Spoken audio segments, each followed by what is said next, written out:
Hi అండి, అందరూ బాగున్నారా? నేను మీ భారతి. ఈ మధ్య ఒక స్టాండప్ కామెడీ విన్నాను. అందులో ఆయన నవ్వుతూ చెప్పినట్టే ఒక విషయం చెప్పాడు. ఒక 20 సంవత్సరాలు గనక ఒక జంట విడిపోకుండా పొరపచాలు లేకుండా కాపురం చేసినట్టయితే వాళ్ళకి పద్మశ్రీ లాంటిది ప్రవేశపెట్టాలి. ఎందుకంటే అలాంటి 20 సంవత్సరాలు కొనసాగే కాపురాలు ఎక్కడ కనిపించట్లేదు అని చెప్పేసి అందరూ గొల్లుమని నవ్వారు. కానీ సమస్య అంత తీవ్రమైందే. గణాంకాల ప్రకారం తెలిసింది ఏంటంటే, పెళ్ళి కాగానే సంవత్సరం లోపల, అంటే ఒక 100% పెళ్ళిళ్ళు అయినాయి అనుకోండి, అంత 70 మంది మాత్రం సంవత్సరం లోపల 2 సంవత్సరాల లోపల విడిపోవడానికి చూస్తున్నారంట. అన్ని కేసులు పెండింగ్ అయిపోతున్నాయి. నేను చెప్పింది కాదు, గణాంకాలు చెప్పినాయే. అంటే పరిస్థితి ఎలా ఉంది అని అంటే, వాళ్ళు ఇష్టమే పెళ్ళి చేసుకుంటున్నారు, కానీ 1 ఇయర్లో కష్టమై విడిపోతున్నారు. ఎలా కష్టమవుతుంది? ఒకళ్ళకొకళ్ళకి పడక, ఈగోస్ క్లాష్ అయ్యి చిన్న విషయాలకే, ఆ పెళ్ళికి ముందు ఉన్న ఆ ఎక్స్పెక్టేషన్స్ అవి తీరక 1 ఇయర్ లోపల డైవోర్స్కి వచ్చేస్తున్నారు. అలాంటప్పుడు మరి 20 సంవత్సరాలు కాపురం చేసిన వాళ్ళకి ఇవ్వాల్సిందే కదా పద్మశ్రీ. మొన్న ఒక టెలివిజన్ షో ఉంది, నెట్ఫ్లిక్స్లో అనుకుంటా, కపిల్ షో ఒకటి ఉంటుంది. అక్కడ సల్మాన్ ఖాన్ వచ్చాడు. వచ్చి ఏం చెప్పాడంటే, మీరు ఎందుకు పెళ్లి చేసుకోవట్లేదంటే, ఒకప్పుడు చేసుకోవాల్సింది చేసుకోలేదు, సరే అప్పుడు యంగుగా ఉన్నాను, విడిపోయినా కానీ మళ్ళీ సంపాదించుకునే సత్తా ఉండేది, ఇప్పుడు 60కి దగ్గరికి వస్తున్నాను, ఇప్పుడు చేసుకున్నా కూడా అన్నీ నాదంతా నేను ఇంతకాలం కష్టపడి సంపాదించింది, చెమటోడ్సి సంపాదించింది, ఒళ్ళు నొప్పులు తెచ్చుకొని అన్నీ ఇరగొట్టుకుని ఇలా అంతా చేసింది మొత్తం తీసుకొని వెళ్ళిపోతుంది పెళ్ళనే పేరుతో అని చెప్పేసి కామెడీగా చెప్పినట్టు చెప్పాడు. కానీ అది జరుగుతున్నది నిజమే. ఆ మధ్య బెంగళూరులో అతుల్ సుభాష్ అనుకుంటా అతని పేరు, ఒక టెక్కి యూట్యూబ్లో తన మొత్తం వీడియో పెట్టి 6 పేజీల వీడియో పెట్టేసి చాలాసేపు మాట్లాడాడు. తన బాధ అంతా చెప్పుకున్నాడు. తనని అల్యూమినీ కోసము తనని ఎంత హెరాస్ చేసింది ఆ అమ్మాయి, కోర్టుల చుట్టూ ఎట్లా తిప్పారు, తను ఎక్కడుండి ఎక్కడ కేసులు పెట్టింది, ఆ జడ్జిలు కూడా నువ్వు అంత సంపాదించలేనోడివి, నువ్వేం మనిషివి అని చెప్పేసి ఇవ్వు అని చెప్పేసి హేళనగా నవ్వారని, ఇవన్నీ ఎంతో చెప్పుకొచ్చాడు ఆ అబ్బాయి. ఆ అమ్మాయి పెట్టిన హెరాస్మెంట్ మామూలుగా లేదు. ప్రతిసారి అతనికి తిరగడానికే డబ్బులన్నీ అయిపోయాయి. మళ్ళీ ఎంత ఇచ్చినా కానీ మళ్ళీ ఏదో ఒక రకంగా నాకు ఇంత కావాలి అంత కావాలని వేసేదంట. దానికి తిరిగి అమ్మాయికి ఇవ్వలేక, అమ్మాయికి ఇవ్వడానికి తను జాబ్ చేయాలి, జాబ్ చేయకపోతే తనకు బతకడానికి లేదు, తల్లిదండ్రులకి ఇవ్వడానికి లేదు. పోనీ చేస్తున్నాడు అని అంటే అందులో అధిక భాగం ఆ అమ్మాయికి ఇవ్వడానికని కోర్టు చెప్తోంది. ఈ హెరాస్మెంట్ భరించలేక అబ్బాయి సూసైడ్ చేసుకుని చనిపోయాడు. ఇది నార్మల్ విషయం ఏమీ కాదు, అలా జరుగుతున్నాయి కూడా. ఈ చుట్టుపక్కల గమనిస్తున్నారా మీరు? ఎన్ని కేసులు వేస్తున్నారో. వాళ్ళకి ఉద్యోగాలు ఉన్నా మా లివింగ్ స్టాండర్డ్ పెంచుకోవడానికి వాడు ఇంత ఇవ్వాల్సిందే, వాళ్ళ ఆస్తుల్లో సగం రాసి ఇవ్వాల్సిందే, వాళ్ళ అత్తమామల ఆస్తులైనా కూడా రాసివ్వాల్సిందే అని చెప్పేసి అడుగుతున్నారు. ఆ కేసులు ఒక పట్టాన తెగవు. 498 వేస్తారు, 498A అనుకుంటా అది వేస్తారు. అత్తని, మామని, ఆడబడుచులని, మధ్యలో ఉన్నాళ్ళని, వాళ్ళని వీళ్ళని ఎప్పుడు ఒక్కసారి కూడా అమ్మాయి ఎదురుకుండా కూడా పడనోళ్ళ మీద కూడా కేసులు పెడతారనమాట.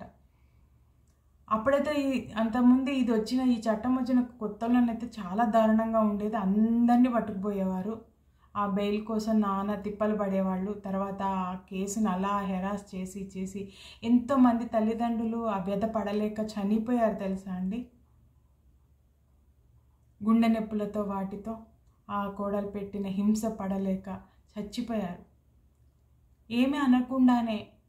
సరే, అన్నవాళ్ళు, హెరాస్ చేసిన వాళ్ళు అనుభవిస్తే బాధ లేదు, కానీ ఏమీ లేకుండానే కక్ష సాధింపుగా పెట్టి కక్ష సాధించిన వాళ్ళు చాలామంది ఉన్నారు. అరే, ఆడబడుచు ఒక్కసారి కూడా ఈ అమ్మాయితో మాట్లాడి కూడా ఉండదు, ఈ అమ్మాయికి ఎదురుపడి కూడా ఉండదు. ఆ 1 ఇయర్లో ఆ అమ్మాయి మీద కూడా కేసు, ఆ అమ్మాయి హస్బెండ్ మీద కూడా కేసు. ఇప్పుడు ఇదంతా చూసిన తర్వాత, ఈ హెరాస్మెంట్ డెత్లన్నీ చూసిన తర్వాత కొంచెం మళ్ళీ కనికరించి, లేదు వాళ్ళ మీద కొంచెం విచారణ జరపాలి, వాళ్ళది ప్రమేయం ఉందా లేదా అన్న విచారణ జరిపి అరెస్టులు గట్రా చేయాలని కొంచెం కంటి తుడుపు చర్యగా చేస్తున్నారు. కానీ హెరాస్మెంట్ అయితే హెరాస్మెంటే. ఆ చట్టం వచ్చినప్పటి నుంచి చాలామంది రకరకాల హింసలు పడిన వాళ్ళని నేను స్వయంగా చూశాను. పర్పస్లీ పెట్టి వాళ్ళ ఆస్తి లాగేయాలని. ఇంకో రకం కూడా జరిగింది తెలుసా అండి? వాళ్ళకి ఆస్తులు బాగా ఉన్నాయని తెలిసి వాళ్ళ అబ్బాయిని ట్రాప్ చేసి ఎలాగోలా పెళ్ళి అని ఎక్కడికో తీసుకొని వెళ్ళి పెళ్ళి అని మమ్మ అనిపించి, ఆ తర్వాత పెళ్ళయిందని ఒక రకాలమైన ఎవిడెన్సెస్ సృష్టించి తల్లిదండ్రులకు పంపించి, మీ ఆస్తి రాసి ఇవ్వకపోయినట్లయితే నేను కోర్టులో మిమ్మల్ని ఇట్లా పెడతాను అట్లా పెడతానని బోళ్ళంత డబ్బు గుంజిన అమ్మాయిలు నాకు తెలుసు. అంటే వాళ్ళ వెనక నడిపించే వాళ్ళు కూడా ఉంటారు. అది సో ఈ డౌరీ కేసెస్ అన్నీ ఇలా ఉంటున్నాయి. డౌరీ కేసెస్ అని కాదు, మామూలుగా ఈ డైవోర్స్ కేసెస్ ఇలా ఉంటున్నాయని ఈ వివాహ న్యాయ వేదిక ఒకటి ఉంది అనమాట. వాళ్ళు ఒక ప్రపోజ్ చేశారంట. ఏ అమ్మాయి అబ్బాయి అయినా 1 ఇయర్ లోపల విడిపోయేటట్టయితే ఎవరికి వాళ్ళు విడిపోవాల్సిందే. ఈ భర్త దగ్గర నుంచి అల్యూమ్ని అడిగేది అది ఇది హక్కులు వాళ్ళకేమీ లేవు. అంటే ఇవన్నీ చూసే కదా వాళ్ళు ఇలాంటి ప్రతిపాదన చేశారు ప్రభుత్వానికి. ఎన్నో రకాల కేసులు, ఎన్నో రకాల హెరాస్మెంట్లు చూసే కదా చేసుంటారు. నిజంగా అమ్మాయిలకి ఇంత అన్యాయం జరిగినట్లయితే ఒక దానికోసమే ఏర్పాడైన ఒక న్యాయ వ్యవస్థ ప్రభుత్వానికి ఇలాంటి ప్రపోజల్ పెట్టేది కాదు కదా. కనీసం పెళ్ళైన తర్వాత 7 సంవత్సరాలు కలిసి ఉండాలి. ఆ 7 సంవత్సరాల కాలంలో వాళ్ళ కాపురం ఎలా జరిగింది ఏంటి మొత్తం అంతా ఎవిడెన్సెస్ ఉన్న తర్వాత మాత్రమే వాళ్ళకి ఎంత ఎలవెన్స్ ఇవ్వాలి, ఎంత అల్యూమ్ని ఇవ్వాలి, ఎంత ఆస్తి ఇవ్వాలి అన్నది డిసైడ్ చేయాలి. ఉన్నదంతా అడగడానికి, ఉన్నదంతా రాసి ఇవ్వడానికి వీల్లేదు అని చెప్పేసి ఒక ప్రపోజల్ పెట్టింది. 498B కింద ఇదంతా ఉండాలి అని చెప్పేసి ప్రపోజ్ చేసిందంట. అలాగే వాళ్ళకి పిల్లలు పుట్టినట్టయితే ఇలాంటి పేరెంట్స్ మధ్య పెరిగిన పిల్లలు, వాళ్ళకి తల్లిలో తండ్రో ఇద్దరో కరువు అవుతున్నారు, వాళ్ళని గవర్నమెంట్ ప్రత్యేక శ్రద్ధతో ప్రత్యేక స్కూళ్ళలో పెంచాలి. వీళ్ళ దగ్గర నుంచి డబ్బులు వసూలు చేయాలి. జీవితాంతం వాళ్ళు చదువుకుని పెరిగేదాకా వీళ్ళ దగ్గర మాత్రం ఉంచొద్దు. ఉంచడం ద్వారా వాళ్ళు మందకొడులుగా తయారవుతున్నారు, లేకపోతే నేరస్తులుగా అవుతున్నారు. వాళ్ళు కూడా మానసికంగా చాలా హింసలు పడుతున్నారు. అందుకే అంటారండి, భార్యాభర్తలు విడిపోవచ్చు కానీ తల్లిదండ్రులు విడిపోకూడదు. ఎందుకంటే వాళ్ళని పెంచాలి, పిల్లల్ని పెంచాల్సిన బాధ్యత వాళ్ళకు ఉంది కాబట్టి.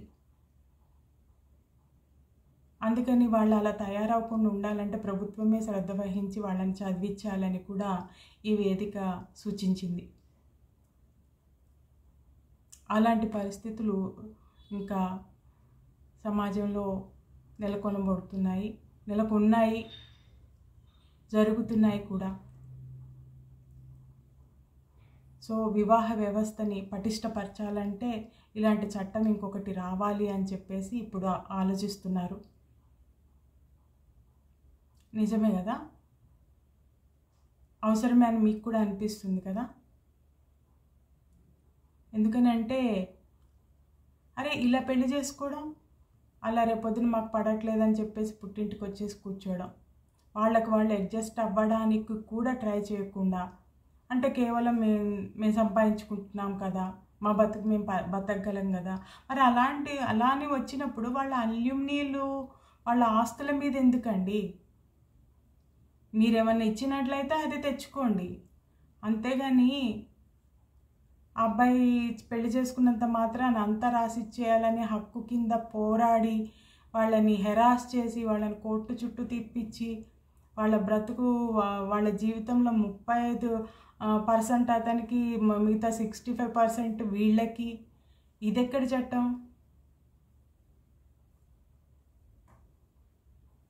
మళ్ళీ అక్కడ ఆ అమ్మాయి దగ్గర అతని పిల్లలు కనుక ఉన్నట్లయితే వాళ్ళకి మళ్ళీ సపరేట్గా అదంతా అతన్ని పే చేయాలని చెప్పేసి, లేకపోతే అతనికి జీవితం లేదని అతన్ని, అంటే వైస్ వర్సా జరుగుతుంది అనుకోండి. అమ్మాయిలని కూడా చాలా బాధ పెడుతున్న అబ్బాయిలు ఉన్నారు, పెళ్లి చేసుకొని సరిగ్గా చూడకుండా అది చేయకుండా వీళ్ళు డైవోర్స్కి వెళ్ళేలాగా చేస్తున్న సంఘటనలు కూడా జరుగుతున్నాయి. అది జరగట్లేదని అనట్లేదు, కానీ ఏది ఏమైనా కూడా డైవోర్స్ అనేది 1 ఇయర్లో అవుతుందంట. 1 ఇయర్ కాకపోతే 2 ఇయర్స్, అందుకని 7 ఇయర్స్ టర్మ్ పెట్టాలని చెప్పేసి అంటున్నారు. దీని మీద మీ అభిప్రాయం ఏంటి? తప్పకుండా తెలియజేయండి. టాపిక్ మీద కామెంట్ చేయండి, లైక్ చేయండి. Thank you.